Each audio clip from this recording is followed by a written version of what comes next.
आलसी टिड्डे। एक समय की बात है, गर्मी का मौसम था और रहते थे टिड्डों का एक झुंड। हल्की गर्मी, ताजी हवा और हरी घास में खुश रहा करते थे टिड्डे। अच्छा समय था। एक दिन जब टिड्डे खेल रहे थे तो उन्होंने कुछ फलों और सब्जियों को जलते हुए देखा। टिड्डे इनको देखकर हैरान रह गए। टिड्डों के नेता को उन फलों और सब्जियों के पास से कुछ आवाजें सुनाई दे रही थी। थोड़ा पास जाकर उन्होंने झांका। टिड्डा नेता ने देखा कि असल में वो कुछ चींटियां थे जो फलों और सब्जियों को अपने सिरों पर उठा ले जा रहे थे।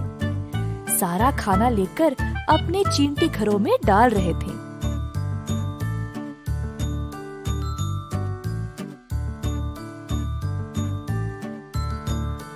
तुम सब ये खाना लेकर अपने बिल में क्यों डाल रहे हो? पूछा टिड्डा नेता ने।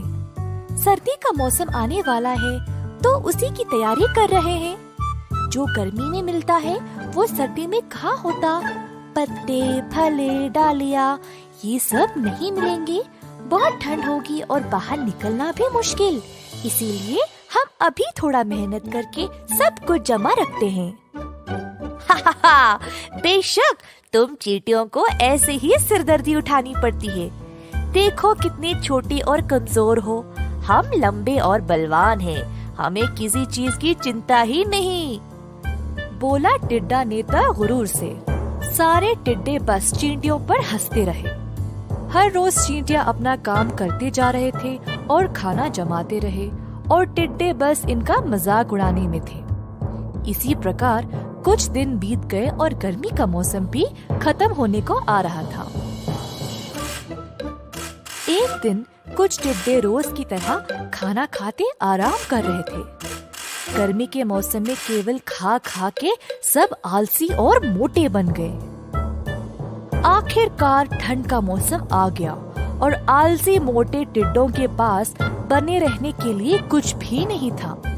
ना पत्ते, ना झाड़ी, ना खाना, ना कोई रहने की जगह। तुरंत सबको याद आया कि चींटियों ने घर बनाए थे और बहुत सारा खाना भी जमा करके रखा था। सारे टिड्डे उस बिल में घुसकर वहीं पे कब्जा करके बस गए। अब सारे चींटियां परेशान हो गए और अलग अलग बिखर गए। चींटियों ने समूह बनाए और ठंड से बचने के लिए अपने दोस्तों के घर चले गए। ठंड का मौसम समाप्त हो गया और फिर से गर्मी शुरू हो गई। चींटियां फिर से खाना जमाने के काम में लग गए। सब चींटियों ने निर्णय लिया कि इस बार वे टिड्डों को उनकी छत और उनके भोजन पर कब्जा करने का मौका नहीं देंगे। टिड्डों को गुमराह करने के लिए उनके पास थी एक योजना। इस योजना के अनुसार कुछ चींटियों की सेना ने एक गुप्त जगह बनाई जहाँ पे वे खाना जमा कर रहे थे और साथ साथ कुछ और चींटियां उनके पुराने जगह में खाना जमा करने का नाटक कर रहे थे, टिड्डों का ध्यान हटाने। टिड्डे आराम से चींटियों को देखकर सोच रहे थे कि अब फिर से सर्दी में वे उनके खाने पर कब्जा कर लेंगे।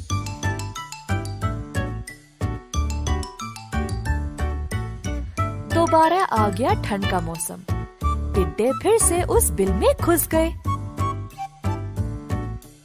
अंदर जाते ही उन्होंने देखा कि वहाँ कुछ था ही नहीं, बस कुछ पत्ते और कुछ डालियाँ। टिड्डे हो गए परेशान। अब बाहर थी तेज ठंड और वे निकल भी नहीं पाए। ठंड का मौसम अब उनको उसी बिल में बिताना पड़ा। बस उन चंद पत्तों को खाकर जीवित रहना पड़ा। टिड्डों को एहसास हुआ कि उनको उनकी आलस्य की सजा मिल रही थी। जब वे गर्मी में बाहर निकले तो दुबले पतले और कमजोर पड़ गए थे। कुछ फल और पत्तों को खाकर अपनी सेहत का ध्यान रखा। पूरी तरह स्वस्थ होने के बाद टिड्डों ने भी खाना जमाने का काम शुरू कर दिया। ठंड का मौसम बिताने के लिए सब ने पत्ते झाड़ियों का घर भी बनाया। आलसी टिड्डे जो एक समय पर लापरवाह थे, अब चींटियों की तरह मेहनती और बलवान बन गए। इस कहानी से हम ये सीखते हैं कि हर काम सच्चाई और ईमानदारी से करना चाहिए, क्योंकि आलस्य हमें बर्बाद कर देगा।